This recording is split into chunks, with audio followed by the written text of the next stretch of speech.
भटेला coaching centre में आपका स्वागत है। जैसा कि आप लोगों ने सेट 2 आपको मैंने पढ़ा दिया है, आप लोग प्ले लिस्ट में जाकर पढ़ सकते हैं।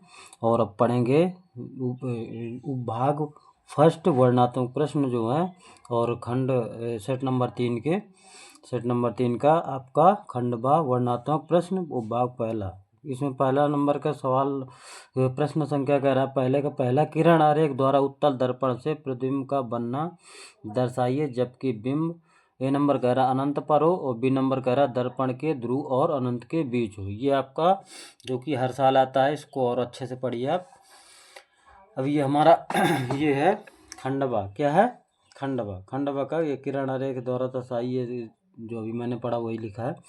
अब इसको क्या करना है, ये आपका किरण आरेख है, ये कह रहा है अनंत पर हो, जब प्रतिबिंब कहाँ पर हो, अनंत पर। तो हमें क्या करना है, सबसे पहले ये हमारी क्या है, एक बिंब का मतलब होता है वस्तु, हमारी क्या है वस्तु। ये किरणें हमारी अनंत से आ रही हैं, यानी श्वेत प्रकाश किरणें हैं। ये हमारा क्या है, ये हमारा पी है। पी को मतलब बोलते हैं फोकस बिंदु, क्या बोलते हैं, फोकस बिंदु। अब यहाँ से, अब जब प्रकाश किरण जब यहाँ से टकराएगी एक उत्तल दर्पण पर, यहाँ से जब टकराएगी आपकी, तो ये प्रकाश किरण से क्या है, क्योंकि यहाँ पे पॉलिश लगा है, दर्पण है तो पॉलिश लगा रहेगा, तो ये यहाँ से ये मुड़ जाती है, और ये मुड़कर कहाँ पर प्रतिबिंब बनता है, कहाँ पर बनेगा विद्यार्थियों, ये आपका प्रतिबिंब बनेगा अनंत पर। कहाँ पर बनेगा, अनंत पर। ये भी इधर से जाएगा अनंत पर। ये जो अकाल्पनिक रेखा है, यहाँ पे हमारा फोकस बिंदु ये बनना चाहिए, लेकिन प्रतिबिंब कहाँ पे बन रहा है आपका, अनंत पर, क्योंकि यहाँ पे पॉलिश लगी, ये आपका दर्पण है, क्या है, दर्पण है।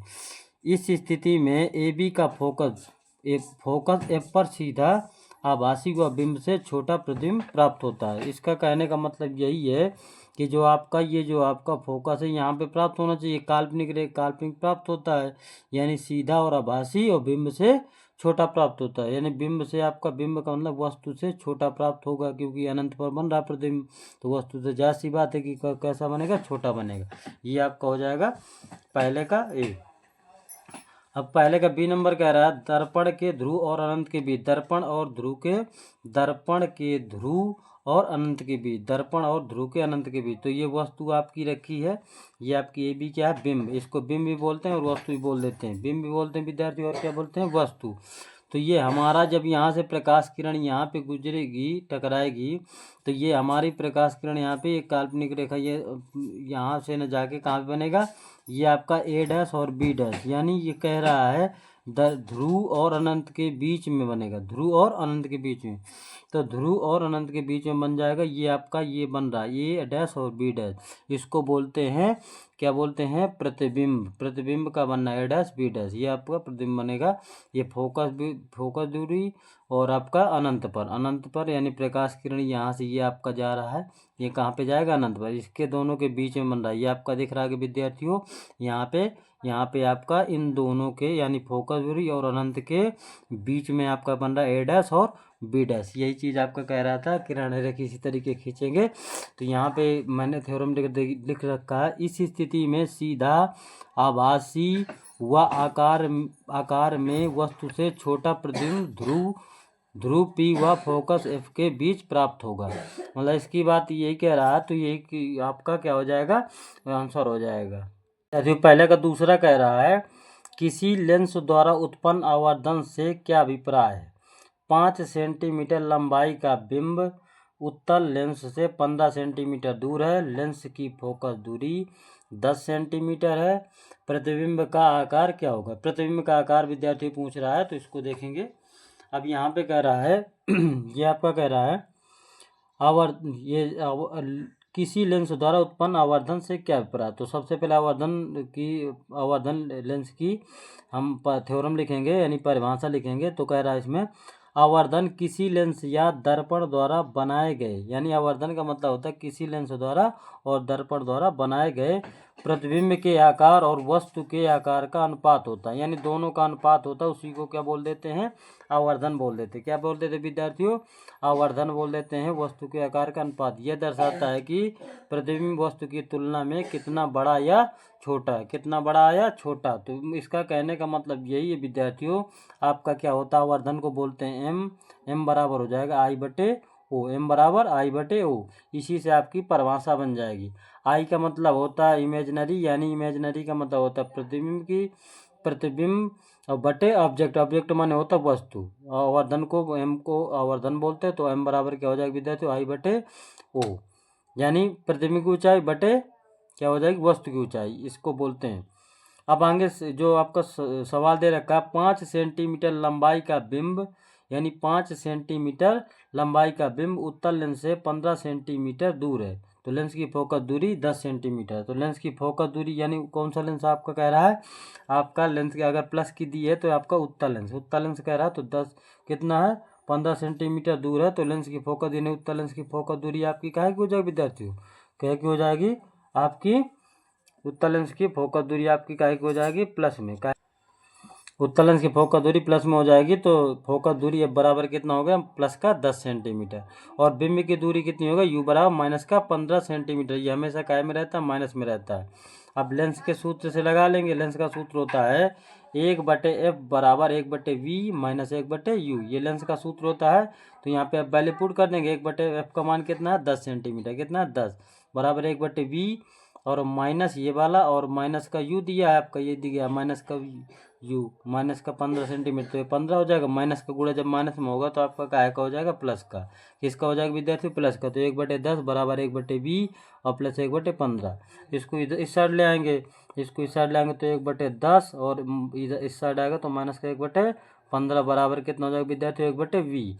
आपका 10 और 15 का लासापा कितना होगा, 10-15 का लासापा होगा आपका कितना हो जाएगा, 5-3-15 15 और कितना होगा विद्यार्थी 30, कितना हो जाएगा 30 तो 10-3-30 और 15 दूनी 30, तो आपका कितना हो जाएगा, यहाँ पे हो जाएगा 1/30 बराबर हो जाएगा 1/v। तीन गुणा करेंगे तो v बराबर आ जाएगा हमारा कितना विद्यार्थी, 30 सेंटीमीटर। क्या आ जाएगा विद्यार्थी, v बराबर 30 सेंटीमीटर। अब इसके बाद आगे क्या कह रहा था, प्रतिबिंब का आकार। यहाँ पे देख लीजिए विद्यार्थियों, कह रहा प्रतिबिंब का आकार क्या होगा। तो प्रतिबिंब का आकार विद्यार्थियों आपकी वस्तु की ऊंचाई दिया है।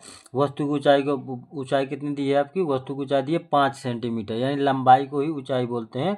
तो HI आपको इमेजिनेशन हो जाएगा, यानी काल्पनिक हो जाएगा, यानी प्रतिबिंब वाला हो जाएगा, यानी ऊंचाई। और O हो जाएगा ऑब्जेक्ट, यानी वस्तु वाला। तो यहाँ पे क्या करेंगे, HI हमें निकालना है, क्या विद्यार्थी, HI निकालना है। HO यानी वस्तु की आपकी ऊंचाई या लंबाई कितनी दी है, 5, कितनी दी है विद्यार्थियों, 5 बराबर v का मान हम लोगों ने निकाला है। v का मान यहाँ पे आया है 30 सेंटीमीटर, कितना है 30 सेंटीमीटर। v का मान यहाँ पे रख देंगे 30 और बटे कितना हो जाएगा, बटे हो जाएगा u का मान हमारा कितना दिया, माइनस का 15 सेंटीमीटर, यहाँ पे रख देंगे माइनस का 15। तो 15 दूना 30 कितना हो जाएगा विद्यार्थियों, 15 दूना 30, यानी माइनस का 2 हो जाएगा। तो आपका आ जाएगा HI/5 बराबर हो जाएगा माइनस का 2/1। तो यहाँ पे गुणा हो जाएगा इसका, तो HI बराबर हो जाएगा आपका कितना, 5 दूना 10 माइनस का 10 सेंटीमीटर, यानी प्रतिबिंब की ऊंचाई कितनी आ गई, प्रतिबिंब की ऊंचाई बराबर माइनस का 10 सेंटीमीटर। प्रतिबिंब की ऊंचाई कितनी आ गई विद्यार्थियों, माइनस का 10 सेंटीमीटर। दूसरे का पहला कह रहा है मानव नेत्र के अभिनेत्र लेंस की समंजन क्षमता का अर्थ स्पष्ट कीजिए। अभिनेत्र लेंस द्वारा प्रतिबिंब कहाँ बनता है। तो ये कह रहा है आपका जो कि है आपका जो क्वेश्चन नंबर दिया है, ये आपका क्या कह रहा है, अभिनेत्र लेंस में प्रतिबिंब कहाँ पर बनता है। तो इसको देखेंगे। अब यहाँ पे मानव नेत्र के बात में कर अभिनेत्र लेंस के लिए, तो विद्यार्थी यहाँ पे हो जाएगा मानव नेत्र की समंजन क्षमता वह क्षमता होती है जिसके कारण नेत्र लेंस अपनी फोकस दूरी को समायोजित करके निकट और दूर रखी वस्तुओं को स्पष्ट रूप से देख पाता है। अभिनेत्र लेंस द्वारा प्रतिबिंब रेटिना पर बनता है। कहाँ पर बनता है, रेटिना पर। कहाँ बनेगा विद्यार्थियों, रेटिना पर। तो मानव नेत्र का प्रतिबिंब कहाँ बनता है, रेटिना को ही क्या बोलते हैं, दृष्टि पटल। क्या विद्यार्थी बोलते हैं, दृष्टि पटल। ये जो हमारा जो है प्रश्न संख्या दूसरा कह रहा है किसी प्रिज्म द्वारा प्रकाश किरण के अपवर्तन को किरण आरेख द्वारा दर्शाइए तथा निर्गत कोण एवं विचलन कोण इंगित कीजिए। तो इसको हमें दर्शाना है तो प्रिज्म द्वारा, तो प्रिज्म इस तरीके बन जाएगा आपका। ये क्या है? प्रिज्म है, जो कि ये आपकी आपतित किरण है। आपतित किरण का मतलब होता है श्वेत प्रकाश किरण है, यहाँ प्रिज्म से टकराती है, टकराने के बाद क्या करती है, टकराने के बाद ये अपवर्तित किरण है आपका, अपवर्तित किरण। इसको आपतन कोण बोलते हैं। आई को क्या बोलते हैं? आपतन कोण बोलते हैं, और आर को क्या बोलते हैं? है परावर्तन कोण। क्या बोलते हैं? परावर्तन कोण। ये आपका हो जाएगा डेल्टा एम, क्या हो जाएगा? विचलन कोण। डेल्टा एम को क्या बोलते हैं विद्यार्थियों? विचलन कोण बोलते हैं। और ये आपका क्या हो जाएगा? ये हो जाएगा प्रिज्म कोण। यानी ए को बोलते हैं प्रिज्म कोण, डेल्टा एम को विचलन कोण, और आर को बोलते हैं अपवर्तन कोण, और आई को बोलते हैं आपतन कोण। क्या बोलते हैं विद्यार्थियों? आपतन कोण। तो ये हमारा प्रिज्म है। क्या विद्यार्थियों? प्रिज्म है। ये आपका प्रिज्म जो है इस तरीके से प्रिज्म बने। प्रिज्म के प्रकाश का अपवर्तनांक का सूत्र होता है, जो अभी हमने प्रिज्म में देखा था, n बराबर कितना? साइन ए प्लस डेल्टा एम बटे 2। ये होता है पूरे का बटा होता है साइन ए बाई 2। जैसा कि आपको मैंने बता दिया था, आपतन कोण आई बराबर क्या होता है? एक सूत्र ये भी होता है, आपतन कोण आई बराबर होता है ए प्लस डेल्टा एम बटे 2 होता है, और अपवर्तन कोण आर बराबर क्या होता है? ए बटे 2। आई को बोलते हैं आपतन कोण, डेल्टा एम को बोलते हैं विचलन कोण, और एक को क्या बोलते हैं? ए को बोलते हैं प्रिज्म कोण। क्या बोलते हैं? प्रिज्म कोण। आर होता है अपवर्तन कोण, और एन क्या होता है? पदार्थ का अपवर्तनांक, यानी प्रिज्म के पदार्थ का अपवर्तनांक होता है विद्यार्थी। इस तरीके से आपका ये हो जाएगा। नहीं, संख्या तीसरे को पहले देखते हैं। कह रहा ओम का नियम लिखिए, दिए गए परिपथ में प्रवाहित विद्युत धारा तथा प्रत्येक प्रतिरोध के सिरों पर विद्युत विभवांतर का मान क्या होगा। ये आपका सवाल भी इसमें दे रखा है। पहले सबसे पहले ओम का नियम लिखना है, फिर ये जो आपका सवाल भी दिया है, इस तरीके का सवाल है आपका। अब इसको हम क्या करेंगे कि इसको जो ओम का नियम है, मैंने पिछले वीडियो में आपको करा चुका हूँ, तो वहाँ प्ले लिस्ट में जाकर आप देख लीजिएगा, लेकिन फिर भी मैंने थोड़ा बहुत इसमें लिखा दे रहा हूँ। यहाँ कह रहा है यदि किसी चालक की भौतिक अवस्थाएं, चालक का मतलब होता है जिसमें विद्युत धारा आसानी से प्रवाहित हो जाए, उसे बोलते हैं चालक। तो अवस्थाएं जैसे ताप अपवर्तित रहे तो उसमें बहने वाली धारा विद्युत धारा उसके सिरों के बीच विभवांतर के समानुपाती होती है। इसका कहने का मतलब है बी समानुपाती कितना हो जाएगा विद्यार्थियों? आई। तो जब समानुपाती हटेगा तो आपका क्या आ जाएगा? आर। क्या आ जाएगा? आर। तो बी बराबर आई आर। इसको ओम का नियम भी कहते हैं, और ओम का नियम का सूत्र होता है। बी बराबर क्या हो जाएगा विद्यार्थियों? I R. क्या हो जाएगा? बी बराबर आई आर। ये आपका ओम के नियम का जो सूत्र था, बी बराबर आई आर, और ये परिभाषा भी थी। विद्यार्थियों काफ़ी तेज जुकाम हो गया मुझे, इसलिए थोड़ा समस्या आ रही है। कोई दिक्कत नहीं, फिर भी मैं समझा दूंगा आपको। अभी यहाँ पे कह रहा है 15 ओम, 15 ओम और 15 ओम। 15 ओम के 3 ठो प्रतिरोध जो लगे हैं किस क्रम में है? आपके समांतर क्रम में। क्योंकि यहाँ पे क्या है, समांतर क्रम की पहचान होती है। यहाँ पे आपके देखिए, यहाँ से जंक्शन बन रहा है, यहाँ पे चौराहा, ये गली इधर से आई, ये गली इधर गई, एक गली इधर गई, एक गली इधर गई। अगर चौराहा बनेगा तो आपका किस क्रम में हो जाएगा? समांतर क्रम में। किस क्रम में विद्यार्थियों? समांतर क्रम में। तो समांतर क्रम का सूत्र होता है, समांतर क्रम परिपथ किस क्रम में है? परिपथ आपका हो जाएगा समांतर क्रम में है। तो समांतर क्रम एक बटे आर टोटल लिख लेते हैं। क्या लिख लेते हैं? Are total. टोटल का मतलब होता है कुल। तो 1/R1 plus 1/R2 plus 1/R3, क्योंकि 3 ठो प्रतिरोध दिए हैं, तो हो जाएगा 1/15 प्लस 1/15 प्लस 1/15। आपका 15 क्या आ जाएगा विद्यार्थियों? 15 आ जाएगा हमारा एलसीएम।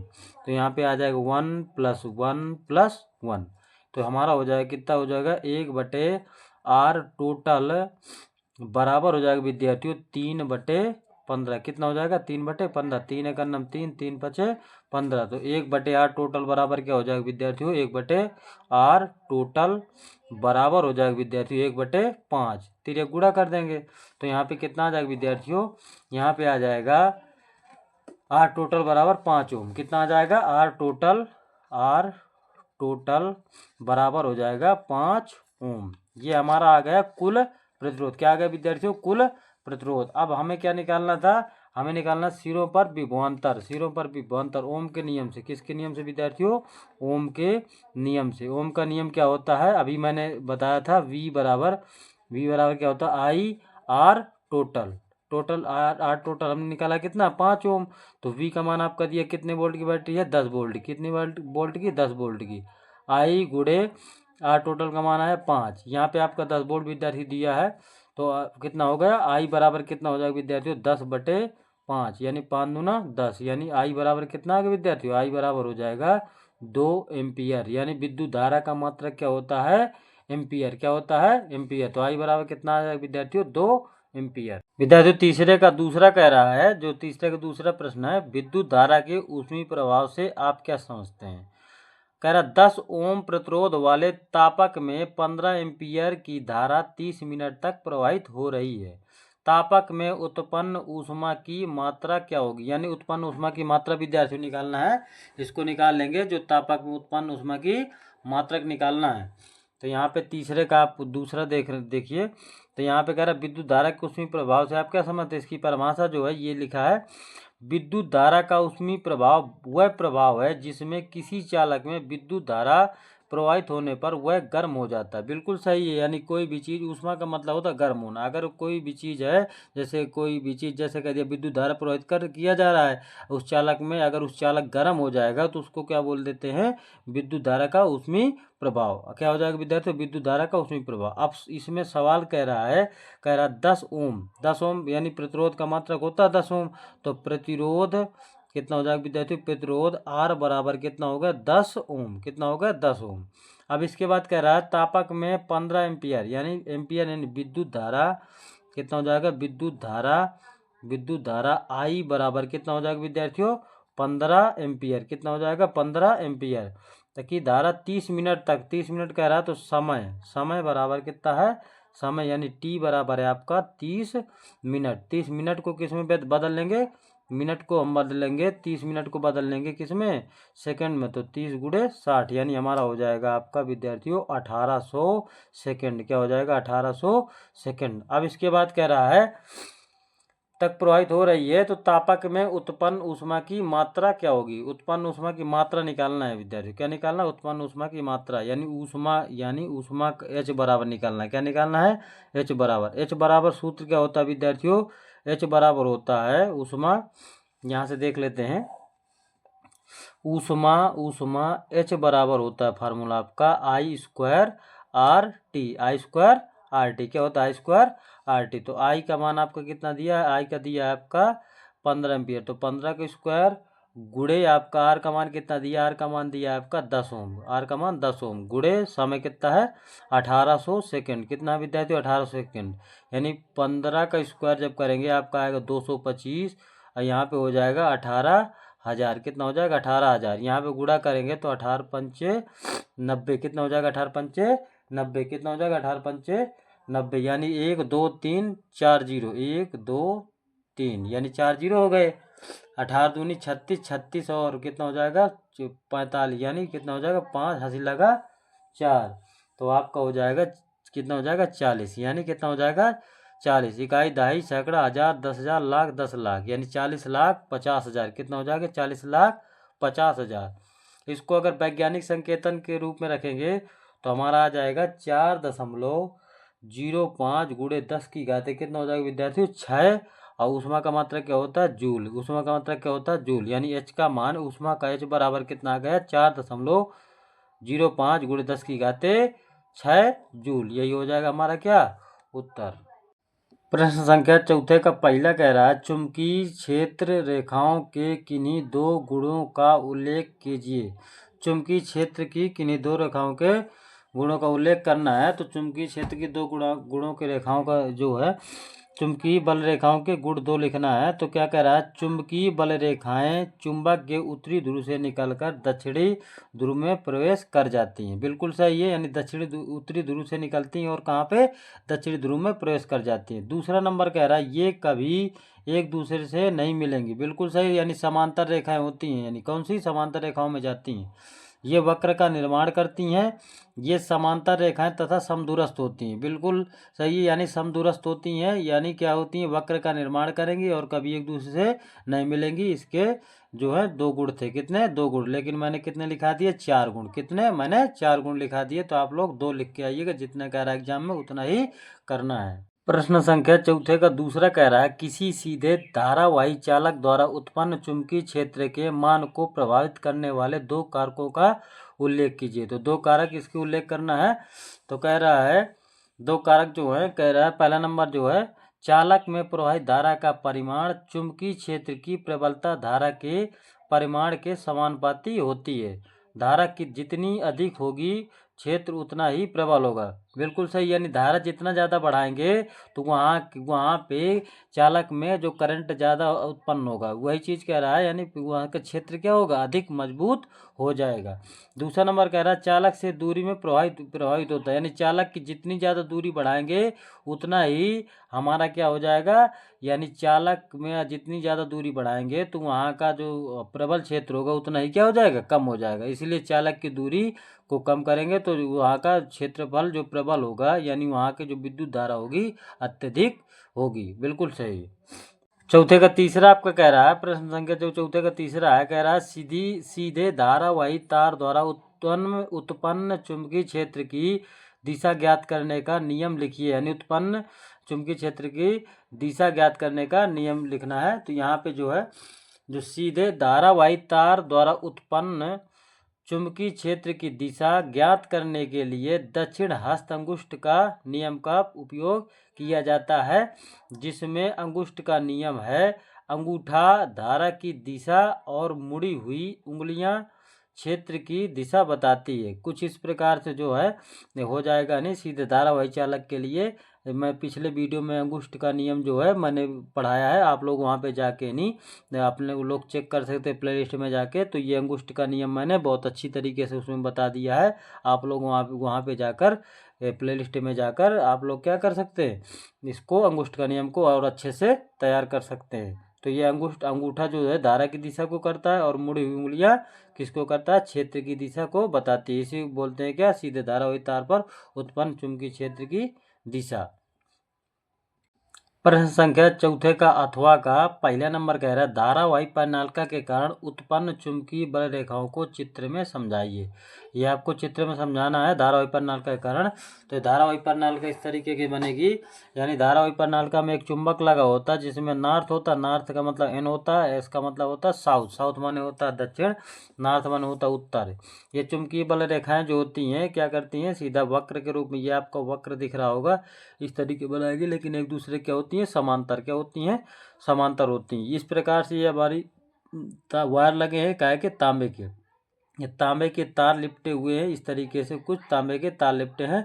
ये हमारी कुंजी लगी होती है, यहाँ से जब कुंजी को क्या कर बंद या चालू कर सकते हैं, जिसके कारण बंद चालू करने से क्या होता है, यहाँ से धारा रुक जाती है और बहने लगती है। ये प्रतिरोधक है, प्रतिरोधक इसका मतलब होता है, इसको क्या करते हैं, यहाँ से इसको रोक सकते हैं या फिर चालू कर सकते हैं। ये हमारी बैटरी लगी हुई है, इस प्रकार से हमारी पूरी क्या है, परिनालिका है, क्या है, परिनालिका। तो इसमें लिखेंगे इस तरीके से, इसमें एक विद्युत रोधी तांबे के तार के कई वृत्ताकार फेरे क्या होते हैं, फेरे लगे होते हैं, एक बेलन पर लिपटे होते हैं। किस पर लिपटे होते हैं, एक बेलनाकार जो होता है चुंबक पर लिपटे होते हैं। बैटरी से जोड़ने पर परिनालिका के अंदर और बाहर चुंबकीय क्षेत्र रेखाएं उत्पन्न होती हैं। बिल्कुल, यानी इसके अंदर भी रहती हैं इस तरीके से कुछ, और यहाँ पे ये बाहर भी रहती हैं इस तरीके से, अंदर और बाहर की ओर।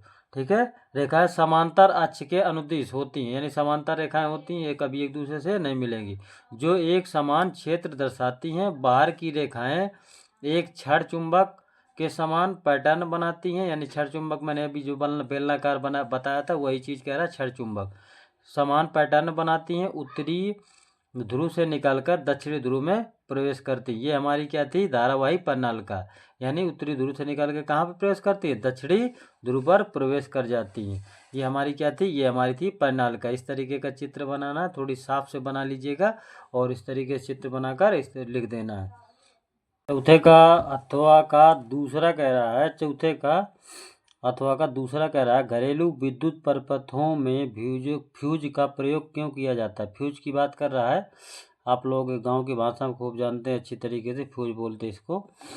तो फ्यूज जो है घरेलू परिपथ में फ्यूज का प्रयोग अति भारण और लघु पतन से सुरक्षा के लिए किया जाता है। इसका कहने का मतलब ये है कि जब वोल्टेज जो होता है अधिक और कम होता है, यानी वोल्टेज जब क्या होता है चालक में वोल्टेज अधिक होता है तो ये फ्यूज यहाँ पे चालक में लगा दिया जाता है, जिसके कारण क्या होता है से सुरक्षा के लिए किया जाता है।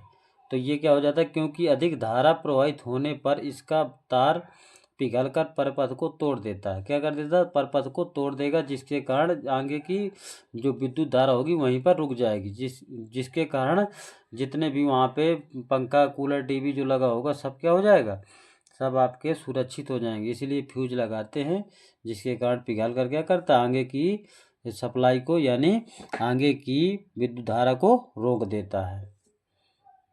चौथे का तीसरा कह रहा है अथवा का तीसरा 200 वाट का एक रेफ्रिजरेटर 10 घंटे प्रतिदिन चलाया जाता है। कितने घंटे, 10 घंटे प्रतिदिन चलाया जाता है। 6 रुपये प्रति किलोवाट की दर से 30 दिन तक चलाने के लिए ऊर्जा का मूल्य ज्ञात कीजिए। क्या निकालना, ऊर्जा का मूल्य निकालेंगे। तो सबसे पहले 200 वाट बराबर, यानी कि उत्तर में लिखेंगे यहाँ पे, उत्तर कितना वाट कह रहा है, 200 वाट। तो वाट आपका वाट शक्ति का मात्रक होता है, तो वाट बराबर कितना दिया, 200 वाट, यानी शक्ति, यानी डब्लू बराबर कितना दिया आपका, 200 वाट। कितना, 200 वाट। अब कह रहा है रेफ्रिजरेटर 10 घंटे, यानी समय आपका कितना दिया, समय दिया आपका 10 घंटे। कितना दिया, 10 घंटे। और कितना कह रहा है, 6 रुपये प्रति किलोवाट की दर से इसे 30 दिन तक, यानी दिन आपका कितना दिया है, 30 दिन। कितना दिया है, 30 दिन। कितना दिया, 30 दिन। तो हमें क्या निकालना, चलाने के लिए ऊर्जा का मूल्य। तो यहाँ पे सबसे पहले ऊर्जा या फिर लिख सकते हैं यूनिटों की संख्या। क्या, यूनिटों की संख्या बराबर होता है आपका, होता है वाट गुणे घंटा गुणे दिन बटे कितना होता है, बटे आपका हो जाएगा 1000। कितना हो जाएगा, 1000। अब वाट कितना दिया आपका, वाट दिया 200 वाट। और घंटा कितना दिया, घंटा आपका दिया 10 घंटा। और दिन आपका कितना दिया, 30 दिन, बटे कितना हो जाएगा आपका 1000। कितना हो जाएगा, 1000। जीरो जीरो काटेंगे, इसको इससे काट देंगे, और आपका कितना हो जाएगा, ये 30 दिन है ना, तो इसको कितना आ जाएगा, इसको इससे काट देंगे, तो हमारा यहाँ से आ जाएगा कितना, 6। कितना आ जाएगा, 6। यानी आपके 3 जीरो कटेंगे, 1 2 3, ये वाला जीरो नहीं कटेगा, ये वाला जीरो नहीं कटेगा, तो यहाँ 3 दूना 6, यानी आपका कितना हो जाएगा, 60। कितना हो जाएगा, 60। यूनिटों की संख्या कितना हो जाएगा, 60। अब हमें क्या निकलना, एक यूनिट की संख्या कितनी है, एक यूनिट की संख्या है आपकी कितनी, 6 रुपये। तो यहाँ पे लिखेंगे एक यूनिट की संख्या बराबर 6 है, तो अब 60 यूनिटों की संख्या क्या हो जाएगा, 60 गुणे 6, तो यानी आपका हो जाएगा 6 छरंग 36, यानी 360 रुपये। यानी कितना, 60 यूनिट का खर्चा कितना आया, 360 रुपये। ये आपका क्या हो जाएगा, आंसर हो जाएगा 360 रुपये। पाँचों का पहला कह रहा है, उपभाग सेकंड है, यहाँ पे केमिस्ट्री चालू हो जाती है, यानी रसायन विज्ञान। कह रहा है निम्नलिखित अभिक्रियाओं के लिए संतुलित समीकरण लिखिए। तो संतुलित समीकरण आपका कह रहा है, ए नंबर में कह रहा है एल्युमिनियम प्लस कापर क्लोराइड, अभिक्रिया एल्युमिनियम क्लोराइड प्लस कापर। तो इसको निकाल लेंगे। एल्युमिनियम कह रहा है, एल्युमिनियम का आपका सूत्र होता है Al। क्या होता है विद्यार्थी, Al। प्लस कापर क्लोराइड का क्या होता है, कापर क्लोराइड का होता है CuCl2। कापर क्लोराइड का सूत्र क्या होता है, CuCl2। फिर अभिक्रिया लिख देंगे। फिर एल्युमिनियम क्लोराइड क्या होता है, एल्युमिनियम क्लोराइड का होता है AlCl3। क्या होता है, AlCl3 प्लस कापर क्या होता है, Cu। कापर क्या होता है, Cu। अब इसको संतुलित करेंगे। संतुलित का मतलब होता है कि दोनों पक्ष बराबर होना चाहिए, ये पक्ष बराबर, ये तो एल्युमिनियम यहाँ पे 1 है, यहाँ पे कितना, यहाँ पर भी 1 है। यहाँ पे क्लोरीन कितने हैं, क्लोरीन आपके 2 हैं, यहाँ पे कितना है, 3। कितना है, 3। तो यहाँ पे क्या करेंगे, 3 का गुणा कर देंगे, तो 3 दूना 6 हो जाएगा। कितना हो जाएगा, 3 दूना 6। यहाँ पे हम क्या करेंगे, यहाँ पे 2 का गुणा कर देंगे, तो क्लोरीन भी 6 हो जाएगा इधर। अब यहाँ पे एल्युमिनियम कितना होगा, एल्युमिनियम 1 है तो यहाँ पे कितना कर गुणा कर देंगे 2 का, कितना गुणा कर देंगे तो एल्युमिनियम भी आपका 2 होगा, एल्युमिनियम भी यहाँ पर भी 2 है, यहाँ पे 6 है, यहाँ पे कितने कॉपर यहाँ पे कितने 3 है, यहाँ पे कितना हो जाएगा, यहाँ पर भी 3 का गुणा हो जाएगा, तो यहाँ पे क्या हो जाएगा बैलेंसी पूरी हो जाएगी। पांचों का बी जो होगा इसमें कह रहा है मैग्नीशियम प्लस हाइड्रोक्लोरिक अम्ल, जब आप क्रिया कराएंगे तो मैग्नीशियम क्लोराइड बनेगा प्लस हाइड्रोजन बनेगा, क्या बनेगा प्लस हाइड्रोजन बनेगा। तो इसमें आपका विद्यार्थी हो जाएगा, आपका कह रहा है मैग्नीशियम यानी Mg प्लस क्या हो जाएगा हाइड्रोक्लोरिक अम्ल, क्या हो जाएगा हाइड्रोक्लोरिक अम्ल यानी HCl की जब आप क्रिया कराएंगे तो यहाँ से क्या बनेगा मैग्नीशियम क्लोराइड MgCl2, क्या बन जाएगा MgCl2 और प्लस साथ में क्या बनेगा हाइड्रोजन गैस, क्या बन जाएगी हाइड्रोजन गैस यानी H2 बन जाएगा। तो सबसे पहले यहाँ पे बैलेंस ही पूरा करेंगे, क्लोरीन यहाँ पे देखो 2 है, यहाँ पे क्लोरीन कितना है यहाँ पे 1 है, तो यहाँ पे 2 का गुणा करा देंगे, क्या करेंगे यहाँ पे 2 का गुणा करा देंगे, तो यहाँ पे बैलेंस ही क्या हो जाएगी हमारी पूरी हो जाएगी। 2 हाइड्रोजन यहाँ पर 2 हाइड्रोजन, 1 मैग्नीशियम यहाँ पर 1 मैग्नीशियम, 2 क्लोरीन, तो यहाँ पर भी 2 क्लोरीन हो जाएगा। ये सब ये जो प्रश्न संख्या है पांचवें का दूसरा कह रहा है निम्नलिखित यौगिकों के IUPAC नाम लिखिए। IUPAC कह रहा है इस तरीके का नहीं है, स्ट्रक्चर दे रखा है, संरचना इस तरीके की A और B दे रखा है, इसको हम देखेंगे इसका IUPAC नाम क्या है। तो IUPAC नाम इसका चेक कर लेते हैं। इसका IUPAC नाम जो होगा देखिए यहाँ पे कार्बन कितने हैं, कार्बन आपके यहाँ पे कितने हैं, कार्बन यहाँ पे 1 2 3, 3 में क्या होता है 3 में होता है प्रोप, 3 में क्या होता है प्रोप, या फिर इसको इस तरीके से लिख सकते हैं किस तरीके 1 2 3, यानी यहाँ से 1 कार्बन 2 कार्बन और 3 कार्बन, चाहे इसको इस तरीके 1 2 3 चाहे से कर लीजिए। तो यहाँ से क्या हो जाएगा, यहाँ पे 1 पे क्लोरो जुड़ा है तो यहाँ पे क्या हो जाएगा 1, क्या हो जाएगा विद्यार्थी 1 क्लोरो, क्या हो जाएगा 1 क्लोरो। अब यहाँ पे सिंगल बॉन्ड है सभी में, क्या है सिंगल बॉन्ड, तो सिंगल बॉन्ड सभी में है तो यहाँ पे भी सिंगल बॉन्ड है, तो 1 क्लोरो और 3 कार्बन 1 2 3, 3 में प्रोप होता है प्रोप और प्रोपेन, क्या हो जाएगा 1 क्लोरो प्रोपेन, ये आपका क्या हो जाएगा 1 क्लोरो प्रोपेन। इसका IUPAC नाम क्या हो जाएगा 1 क्लोरो प्रोपेन, प्रोप यानी 1 2 3, 3 कार्बन है तो आपका क्या हो जाएगा विद्यार्थियों प्रोप हो जाएगा, तो प्रोपेन यानी सिंगल बॉन्ड है तो N, यानी इस तरीके से लिख सकते हैं 1 chloro plus prop plus N, जब इसको पूरे को मिलाएंगे तो आपका बनेगा 1 क्लोरोप्रोपेन, क्या बन जाएगा विद्यार्थी 1 क्लोरोप्रोपेन। पांचवे का दूसरे का जो बी है आपका दे रखा है, इस तरीके का संरचना दे रखा है, ये इसको इस तरीके लिख सकते हैं CH3 CH2 CH2 CH2OH, 1 carbon और 2 कार्बन 3 कार्बन 4 कार्बन, तो सबसे पहले एक में क्या जुड़ा है OH, क्या जुड़ा है एक में OH, तो यहाँ पे लिखेंगे एक और फिर इसके बाद क्या हो जाएगा 1 2 3 4, 4 को बोलते हैं ब्यूट, क्या बोलते हैं ब्यूट और प्लस क्या हो जाएगा प्लस सिंगल बॉन्ड लगा ब्यूट और प्लस क्या हो जाएगा ब्यूट और सिंगल बॉन्ड है ब्यूट N प्लस ऑल, क्या हो जाएगा ब्यूट मिल ऑल, यहाँ पे क्या हो जाएगा ऑल, तो यहाँ इसको बोलेंगे 1 ब्यूटेनॉल, 1 ब्यूटेनॉल। OH को हम क्या बोलते हैं, OH को बोलते हैं ऑल, क्या बोलते हैं ऑल, तो 1 ब्यूटेनॉल, ये आपका हो जाएगा, इसका जो संरचना सूत्र है इसका हो जाएगा IUPAC ना 1 ब्यूटेनॉल।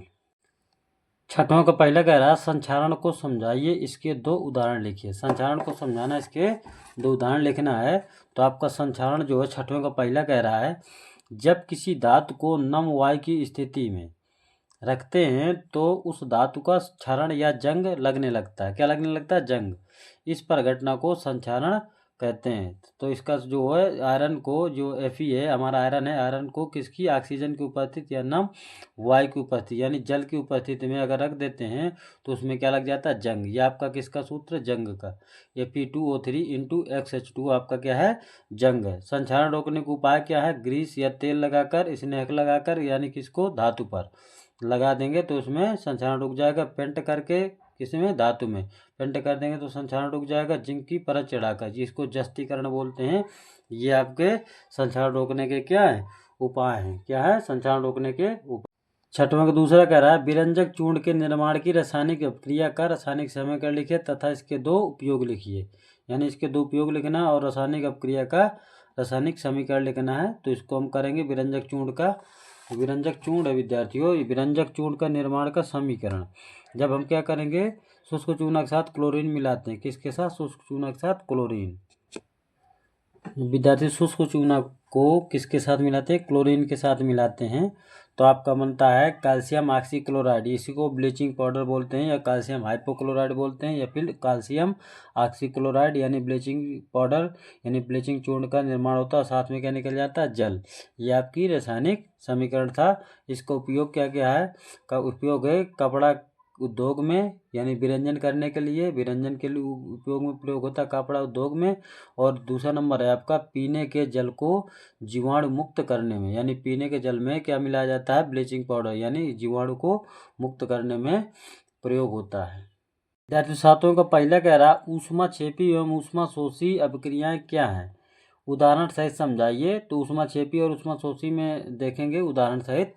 तो ऊष्माक्षेपी एवं ऊष्माशोषी में क्या अंतर है, तो सबसे पहले ऊष्माक्षेपी जो अपक्रिया है वे रासायनिक अपक्रिया जिनमें उत्पादों के साथ साथ ऊष्मा भी मुक्त होती है, यानी उत्पादों के साथ साथ क्या निकलता है, ऊष्मा भी मुक्त होती है, उसको बोलते हैं ऊष्माक्षेपी अपक्रिया। क्या बोलते हैं, ऊष्माक्षेपी अपक्रिया। जब मीथेन गैस का दहन करते हैं, दहन का मतलब होता है ऑक्सीजन के साथ जलाते हैं, तो यहाँ पे आपका CO2 यानी कार्बन डाइऑक्साइड और प्लस जल प्राप्त होता है, साथ में क्या निकलता है विद्यार्थियों, ऊष्मा। इसी को बोलते हैं ऊष्माक्षेपी अपक्रिया। क्या बोलते हैं विद्यार्थी, ऊष्माक्षेपी अपक्रिया। अब आता है आपका ऊष्माशोषी अपक्रिया। क्या आता है, ऊष्माशोषी अपक्रिया वे रासायनिक अपक्रिया जिसमें ऊष्मा का अवशोषण होता है। उसमें ऊष्मा का क्या होता है, उत्सर्जन यानी मुक्त होता था, इसमें ऊष्मा का अवशोषण होता है, इसीलिए इसको ऊष्माशोषी अपक्रिया कहते हैं। जैसे नाइट्रोजन और ऑक्सीजन, जब नाइट्रोजन को ऑक्सीजन के साथ जलाते हैं, यानी जलाते हैं, तो क्या बनता है, यानी नाइट्रोजन ऑक्साइड। क्या बनता है, नाइट्रोजन ऑक्साइड, यानी NO। क्या बनता है, NO। क्या बनेगा, NO। इसी को बोलते हैं ऊष्माशोषी अपक्रिया।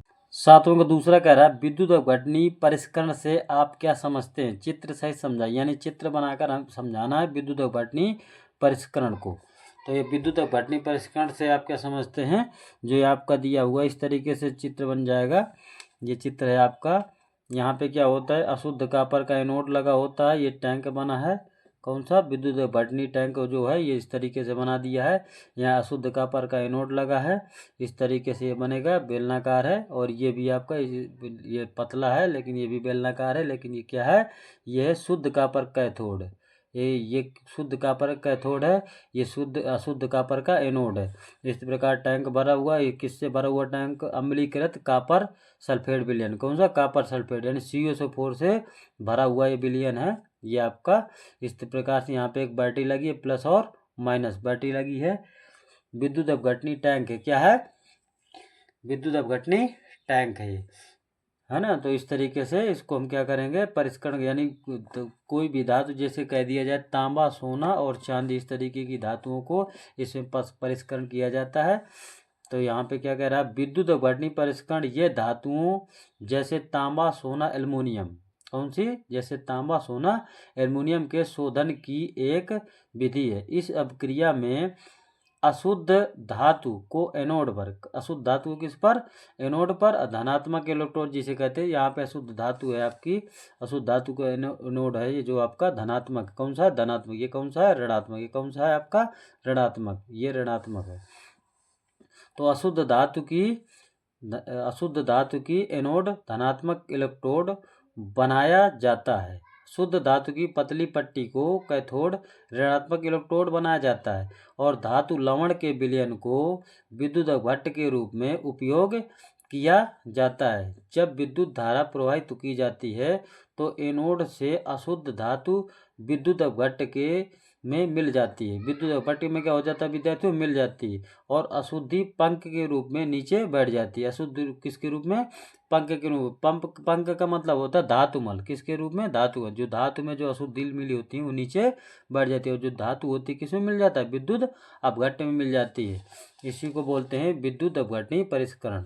जैसे ये आपका ये क्या है, एनोड पंख, ये एनोड पंख है, यानी ये यहाँ अशुद्धि है आपकी, क्या है ये, अशुद्धि है, किसकी अशुद्धि है, धातु की, तो यह इकट्ठा बैठ जाती है, और जो है जो शुद्ध धातु होती है वो किसमें मिल जाता है, वो आपका ये सल्फेट विलयन में मिल जाता है।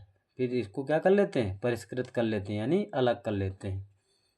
सातवां का अथवा कह रहा है, अथवा का जो है निम्नलिखित पर संक्षिप्त टिप्पणियां लिखिए। पहले नंबर कह रहा है दैनिक जीवन में पीएच का महत्व, दूसरा कह रहा है मिसेल, तीसरा कह रहा है धातु एवं अधातु। इसको देखेंगे, दो दो नंबर के हैं, इसको देख लेते हैं। तो सबसे पहले कह रहा है दैनिक जीवन में पीएच का महत्व। दैनिक जीवन में पीएच का महत्व क्या है, तो इसमें इसके कुछ निम्न महत्व हैं, जैसे मृदा पीएच, जो क्या है मृदा पीएच। मृदा पीएच का मतलब होता है मिट्टी में लवणता। तो मृदा की पीएच 7 के निकट होती है। कितनी होती है, 7 के निकट। 7 के निकट का मतलब उदासीन। अच्छी मिट्टी ज्ञात करने के लिए मृदा परीक्षण करते हैं। क्या करते हैं, मृदा परीक्षण, मतलब अच्छी मिट्टी अगर ज्ञात करना है तो मृदा का परीक्षण करना बहुत अति आवश्यक है। दूसरा नंबर कह रहा है हमारे पाचन तंत्र का पीएच। हमारे उदर पेट में पाए जाने वाले HCl पाचन में सहायता करता है। हाइड्रोक्लोरिक अम्ल जो है हमारे जो पेट में है पाया जाता है, जो क्या किसकी सहायता करता है, पाचन में। यदि HCl की मात्रा अधिक हो जाती है, यानी हाइड्रोक्लोरिक अम्ल की मात्रा अधिक हो जाती है, तो पेट में जलन और दर्द का अनुभव होता है। किसका अनुभव होता है, दर्द का अनुभव होता है। इसको ठीक करने के लिए magnesium hydroxide, milk of magnesia बोलते हैं। मैग्नीशियम हाइड्रॉक्साइड को क्या बोलते हैं, मिल्क ऑफ मैग्नीशिया औषधि का प्रयोग करते हैं, जिसके कारण हमारा जलन ठीक हो जाता है पेट का। जैसे पीएच परिवर्तन के कारण क्या है, दंत क्षरण। दंत क्षरण का मतलब होता है दांतों का इनेमिल कैल्शियम फास्फेट का बना होता है। मुंह में पीएच का मान कितना होता है, 5.5 से कम होने पर, यानी लार का यानी 5.5 से जिसे कम हो जाता है, बिल्कुल अम्लीय हो जाएगा। पर दांत का क्षरण होने पर दंत क्षय होने लगता है, जिसे दंत क्षरण कहते हैं। यानी लार का जो पीएच मान होता है 7 से कम होता है, इसलिए दंत क्षरण स्टार्ट हो जाता है, यानी दांतों का गिरना जिसे बोलते हैं। अब जैसे कह रहा है पशुओं एवं पौधों द्वारा उत्पन्न रसायनों से आत्मरक्षा। इसी प्रकार है ना, मधुमक्खियों में डंक में मारती हैं तो उसमें क्या होता है, अम्ल होता है।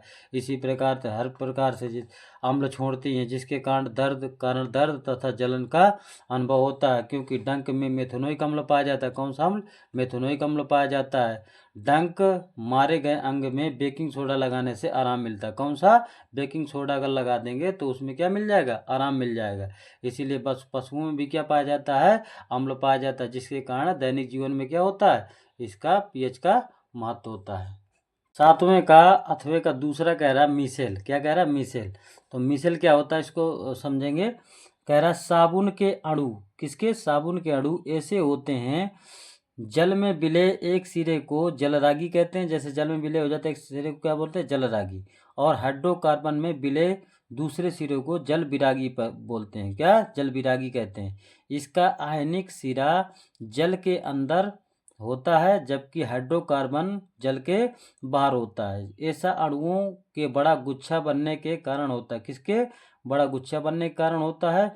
इस संरचना को मिसेल कहते हैं। क्या कहते हैं, मिसेल। मिसेल के रूप में साबुन स्वच्छ करने में सक्षम होते हैं, क्योंकि तैलीय मैल मिसेल के केंद्र में एकत्रित हो जाते हैं। कहाँ पे, केंद्र में एकत्रित हो जाते हैं।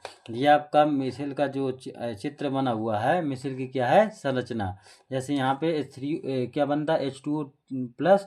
यहाँ पे क्या होता है, यहाँ पे मिसेल बनता है सोडियम, और सोडियम Na+, यानी सोडियम के जो इस प्रकार से नहीं क्या करेगा, इसको बोलते हैं जल विरागी बाहर की ओर, और जलरागी क्या करते हैं, अंदर की ओर। जलरागी अंदर की ओर होता है, जल विरागी बाहर की होता है। इसी कारण से हमारा जो होता है मिसेल बनता है। मिसेल से क्या करते हैं, वसा और तैलीय जो हमारे कपड़े होते हैं उसको क्या करते हैं, साफ करने में सहायक होते हैं। इसी को बोलते हैं मिसेल। क्या बोलते हैं, मिसेल। ये साबुन का जो होता है, साबुन का बीच में ये आपका यहाँ पे तैलीय बनाएगा। तैलीय वाला जो वसा वाला कपड़ा होगा इसको अलग कर देगा। जो हमारा क्या होगा, ग्रीस लगा हुआ कपड़ा होगा, तो ये क्या करेगा, मिसेल बनाकर धीरे धीरे उसको दाग धब्बे अलग कर देगा। सातवें का तीसरा कह रहा है अथवा का, सातवें का अथवा का तीसरा कह रहा है धातु और धातु। धातु और धातु के बारे में देखेंगे। धातुएं क्या होती हैं, धातुएं वे तत्व होते हैं जिनसे ऊष्मा तथा विद्युत धारा प्रवाहित होती है, तथा ये आघातवर्धनी और तन्य होती हैं। जैसे लोहा, एल्युमिनियम, तांबा, चांदी, सोना, प्लेटिनम, जस्ता, टिन, लेड, पारा, सोडियम, पोटेशियम, कैल्शियम तथा मैग्नीशियम। ये क्या है, ये सभी धातु हैं। क्या है, सभी धातु हैं विद्यार्थियों। दूसरा नंबर कह रहा है धातुएं वे तत्व होते हैं जो इलेक्ट्रॉन त्याग कर धनायन बनाती हैं। क्या बनाती है? धनायन बनाती है। धनायन को अंग्रेजी में बोलते हैं कैटायन। क्या बोलते हैं? कैटायन। वास्तव में धातुएं धन विद्युतीय तत्व कहे जाते हैं क्योंकि ये इलेक्ट्रॉन त्याग कर धनायन यानी कैटायन बनाते हैं। क्या बनाते हैं? धनायन या कैटायन बनाते हैं। इलेक्ट्रॉन त्याग कर क्या बनाते हैं? धनायन या कैटायन। पृथ्वी पर सर्वाधिक पाई जाने वाली धातु कौन सी है? एल्युमिनियम है। कौन सी है? एल्युमिनियम। ये धातु हो गई। अब पढ़ेंगे अधातु। क्या? अधातु। अधातुएं क्या है? अधातु वे तत्व होते हैं जिनसे ऊष्मा तथा विद्युत धारा प्रवाहित नहीं होती। क्या नहीं होती? ऊष्मा तथा विद्युत धारा प्रवाहित नहीं होती और ना ही आघातवर्धनीय तथा ना ही तन्य होती है। यानी आघातवर्धनीय भी नहीं होती और साथ में तन्य भी नहीं होती। तन्य का मतलब होता है यानी इसमें क्या होता है? आघात किया जाएगा तो पतला चादर की तरीके नहीं बनती हैं, ये टूटकर बिखर जाती हैं। ठीक है। जैसे carbon, sulphur, phosphorus, silicon, hydrogen, oxygen, nitrogen, chlorine, bromine, iodine, helium, neon तथा आर्गन, ये सब क्या है? अधातुएं हैं। अधातुएं वे तत्व होते हैं जो इलेक्ट्रॉन ग्रहण करके ऋणायन बनाते हैं। क्या बनाते हैं? ऋणायन बनाते हैं। वास्तव में अधातुएं ऋण विद्युतीय तत्व होते हैं क्योंकि ये इलेक्ट्रॉन ग्रहण करके ऋण आयन बनाते हैं।